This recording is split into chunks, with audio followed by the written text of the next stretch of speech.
ஆண்டவரும் இரட்சகருமாகிய இயேசு கிறிஸ்துவின் நாமத்தில் அன்பின் வாழ்த்துக்கள்.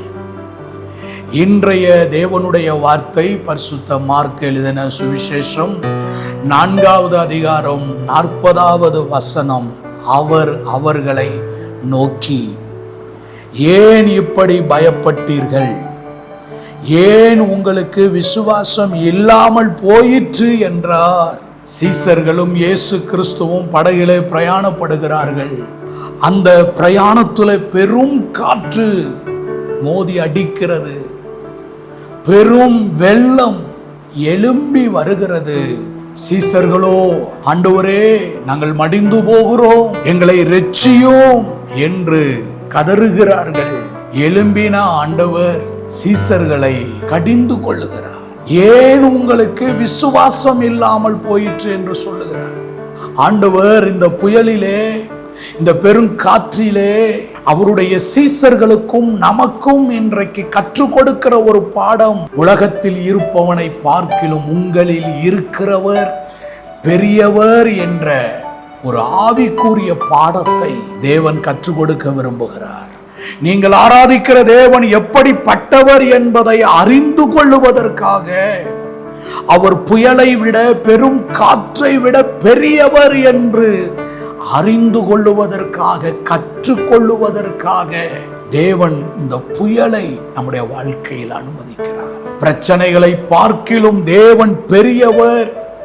இந்த தேவனால் என் பிரச்சனைகளையும் என் புயல்களையும் அடக்க முடியும், அமைதிப்படுத்த முடியும் என்பதை ஆண்டவர் நமக்கு கற்றுக் கொடுக்க விரும்புகிறார்.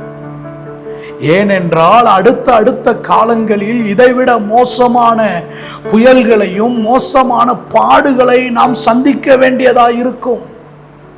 இயேசு கிறிஸ்து சொன்னார், உலகத்தில் உங்களுக்கு உபத்திரவம் உண்டு, திடன் கொள்ளுங்கள்.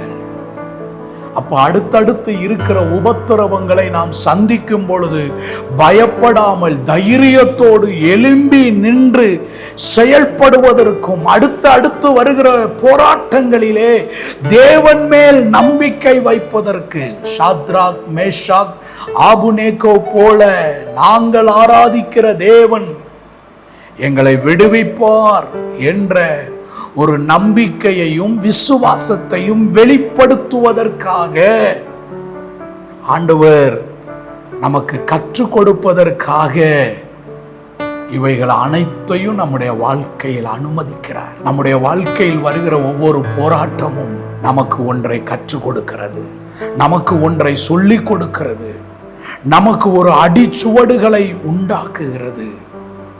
நம்முடைய வாழ்க்கையில் வருகிற ஒவ்வொரு பாடுகளும் நமக்கு தேவனுடைய பாதையை காண்பிக்கிறது. தாவீது சொல்லுகிறான், நான் உபத்திரவப்பட்டது நல்லது, அதனாலே உமது பிரமாணத்தை கற்றுக்கொள்ளுகிறேன். தேவனுடைய பிரமாணத்தை, தேவனுடைய வழிகளை, தேவனுடைய பாதைகளை நான் கற்றுக்கொள்ளுகிறேன். உபத்திரவப்படுவதற்கு முன்பு வழி தப்பி நடந்தேன், வழி தவறி நடந்தேன். இப்பொழுது இந்த பாடுகள் வரும்பொழுது, இந்த புயல்கள் பெருங்காற்றுகள் வரும்பொழுது நான் கற்றுக்கொள்ளுகிறேன். அது எனக்கு நல்லதாக இருக்கிறது, நன்மைக்கு ஏதுவாக இருக்கிறது.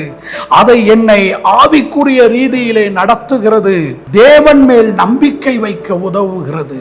ஆகவே இன்று உங்கள் வாழ்க்கையில் எழும்புகிற போராட்டங்கள், பிரச்சனைகளை கண்டு நீங்கள் சோர்ந்து போகாமல், மனம் சலித்து போகாமல், தேவன் எனக்கு கற்றுக் கொடுக்க விரும்புகிறார், தேவன் என் வாழ்க்கையில் ஒன்றை எனக்குள் உணர்த்த விரும்புகிறார் என்று உணர்வடைந்து தேவன் பக்கமாய் திரும்புங்கள். புயலை அடக்கி அமைதியை உண்டு பண்ணுகிற தேவன் உங்களோடு கூட இருக்கிறார். அன்பின் நல்ல ஆண்டவரே, நான் உபத்திரவப்படுகிறதற்கு முன்பு வழி தப்பி நடந்தேன், இப்பொழுது உம்முடைய பிரமாணத்தில் நடக்கிறேன் என்ற வார்த்தையின்படி தேவன் எங்களுக்கு கற்றுக் கொடுக்க அனுப்புகிற எல்லா புயல்களுக்காக ஸ்தோத்திரம், எல்லா பெருங்காற்றுகளுக்காக ஸ்தோத்திரம். நீர் கற்றுக் கொடுத்து எங்கள் வாழ்வில் எழும்பியிருக்கிற புயலை அமைதிப்படுத்துகிறதற்காய் உமக்கு நன்றி சொல்லுகிறோம். இயேசுவின் நாமத்தில் பிதாவே, ஆமென்.